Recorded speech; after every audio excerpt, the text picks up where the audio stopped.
Bismillahirrahmanirrahim. Class 10th. Today our topic is sexual reproduction in animals. तो इस सब sexual reproduction animals में सबसे पहले हम देखेंगे फॉर्मेशन ऑफ गैमीट्स कैसे होती है। इस अमल को हम क्या कहते हैं? गैमीटोजेनेसिस। वो अमल जिसके अंदर गैमीट्स बनते हैं उस अमल को हम क्या कहते हैं? गैमीटोजेनेसिस कहते हैं। और दो तरह के गैमीट्स पाए जाते हैं। मेल के अंदर स्पर्म्स बनते हैं और फीमेल में जो है वो एग की प्रोडक्शन होती है। तो ये दो स्टेप्स हम देखेंगे कि स्पर्म कैसे प्रोड्यूस होते हैं मेल के अंदर और फीमेल में एग कैसे बनता है। तो स्पर्म प्रोडक्शन को जो है इस अमल को हम क्या कहते हैं? स्पर्मेटोजेनेसिस। क्या कहलाता है? स्पर्मेटोजेनेसिस।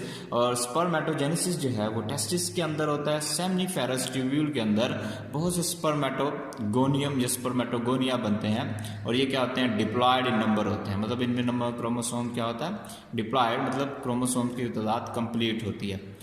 इस स्पर्मेटोगोनियम के अंदर माइटोसिस होती है और इससे बहुत से प्राइमरी स्पर्मेटोसाइट प्रोड्यूस होते हैं जो क्या होते हैं? डिप्लॉयड।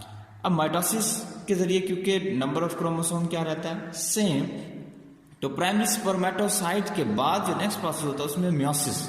मियोसिस जो है दो स्टेप्स पर मुश्किल होती है। एक कदम मियोसिस 1 और दूसरी है मियोसिस 2। और मियोसिस के अंदर आपको पता है कि नंबर ऑफ क्रोमोसोम क्या हो जाते हैं? हाफ। तो प्राइमरी स्पर्मेटोसाइट मियोसिस 1 के अंदर क्या करता है? दो सेकेंडरी स्पर्मेटोसाइट बनाता है और इनके अंदर नंबर ऑफ क्रोमोसोम क्या हो जाते हैं? हाफ। मतलब इसको फिर हम 1n से लिखेंगे। तो प्राइमरी स्पर्मेटोसाइट क्या बनाता है? Secondary spermatocyte. और फिर मियोसिस 2 होती है। सेकेंडरी स्पर्मेटोसाइट के अंदर मियोसिस 2 होती है और हर एक से 2 बनते हैं। तो टोटल कितने स्पर्मेटिड बनते हैं? 4 स्पर्मेटिड जो है वो हमारे पास आते हैं जो 1 है ना, मतलब हैप्लॉयड होते हैं जिसमें क्रोमोसोम्स की तादाद हाफ होती है। अब ये जो स्पर्मेटिड बने हैं 4, ये मोटाइल नहीं होते, मतलब ये हरकत नहीं कर सकते। तो इसके अंदर बहुत सी तब्दीलियां पैदा होती हैं। ये कन्वर्ट होते हैं किसके अंदर? स्पर्म के अंदर। मतलब इसमें क्या स्ट्रक्चर बनता है? एक्रोसोम हेड बनता है, इसमें माइटोकॉन्ड्रियल रिंग्स बनते हैं और फिर इसकी टेल बनती है।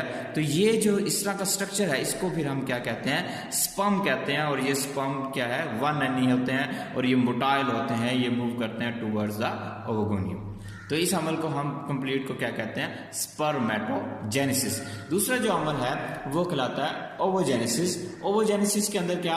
एग प्रोड्यूस होता है। तो ओवरी के अंदर ओवोगोनियम सेल्स जो है इसमें माइटोसिस होती है और उससे क्या बनाते हैं? प्राइमरी ओवोसाइट जो क्या होते हैं? डिप्लॉयड होते हैं। प्राइमरी ओवोसाइट के अंदर मियोसिस 1 होती है और इससे 2 सेल्स बनते हैं। एक पहला सेकेंडरी ओवोसाइट कहलाता है 1n और दूसरी इसके साथ क्या बनती है? First polar body.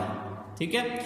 इसके बाद जो मियोसिस 1 के बाद मियोसिस 2 होती है, सेकेंडरी ओवोसाइट जो है इससे एक एग सेल बन जाता है और दूसरी सेकंड पोलर बॉडी जो है इसमें प्रोड्यूस होती है जो क्या होगी? वो भी हैप्लॉयड होगी। और इस पोलर बॉडी से तो फिर पोलर बॉडी से बनेगी। तो ये नॉन फंक्शनल है, इनका कोई रोल नहीं है। तो फीमेल के अंदर जो है ओनली 1 एग जो है वो प्रोड्यूस होता है एक टाइम में। तो ये जो एग है इसको हम क्या कहते हैं? ओवम या एग सेल कहलाता है और ये भी क्या होता है?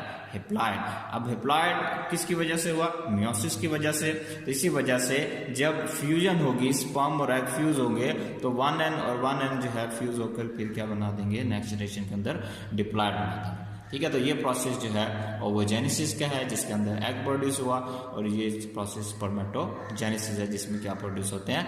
स्पर्म प्रोड्यूस होते हैं। तो नेक्स्ट जो है अगले लेक्चर के अंदर हम डिस्कस करेंगे कि क्या लाभ।